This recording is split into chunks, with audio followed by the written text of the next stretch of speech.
वकील फैसल सिद्दीकी से इस्तफसार किया कि केस में फरीक मुखालिफ कौन है, बेनिफिशरी कौन थे कि जिन्हें फरीक बनाया गया। इस पर फैसल सिद्दीकी ने अर्ज की कि जिन्हें इजाफी नशिस्तें दी गई वही बेनिफिशरी हैं। मजमूई तौर पर 77 मुतनाज़ नशिस्तें हैं। चीफ जस्टिस ने दोबारा सवाल किया कि इनमें कौमी और सूबाई असेंबली की कितनी नशिस्तें हैं, तफसील दे दीजिए। फैसल सिद्दीकी ने अदालत को बताया कि कौमी असेंबली की 22 और सूबाई की 55 नशिस्तें मुतनाज़ हैं। चीफ जस्टिस ने फिर इस्तफसार किया कि बेनिफिशरी जमातों में से कोई सुन्नी इत्तेहाद काउंसिल की हमायत करती है। इस मौके पर पाकिस्तान मुस्लिम लीग नून, पाकिस्तान पीपल्स पार्टी और JUIK समेत दीगर सियासी जमातों ने सुन्नी इत्तेहाद काउंसिल की दरख्वास्त की खुलकर मुखालिफत कर दी। सियासी जमातों की तरफ से मुखालिफत सामने आने के बाद जस्टिस काजी फायज ईसा ने रिमार्क देते हुए कहा कि इसका मतलब ये हुआ कि आप सब इजाफी मिली हुई सीटें रखना चाहते हैं। इस मौके पर जस्टिस जमाल मंदोखेल ने लुकमा दिया कि आजाद उम्मीदवार तहरीक इंसाफ में शामिल हो सकते थे, कोई पाबंदी नहीं थी, मगर बल्ले के निशान वाले फैसले पर अवाम को मिसगाइड किया गया। वकील सुन्नी इत्तेहाद काउंसिल ने अदालत से अर्ज की कि उम्मीदवारों ने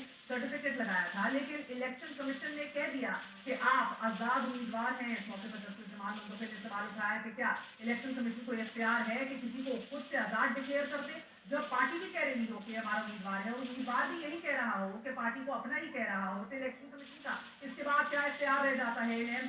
पर जस्टिस अतर मिनल्ला ने नुक्ता उठाया कि क्या इंतखाबी निशान वापस होने से सियासी जमात तमाम हकूक से महरूम हो जाती है।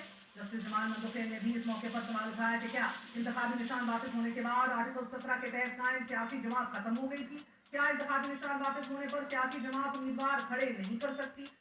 तो ऐसा दिया गया कि जैसे सियासी जमात खत्म हो गई और जनाजा निकल गया। क्या ये अखज़ कर सकते हैं कि तहरीके इंसाफ बतौर जमात बरकरार थी और मखसूस नशिस्तों की फहरिस्तें भी जमा कराई थी। इस पर फैसल सिद्दीकी ने अदालत से अर्ज की कि तहरीक इंसाफ ने फहरिस्तें जमा कराई, लेकिन इलेक्शन कमीशन ने तस्लीम ही नहीं की। इस पर जस्टिस मंदोखेल और जस्टिस अतर मिनल्ला ने भी इलेक्शन कमीशन के किरदार पर सवाल उठा दिए।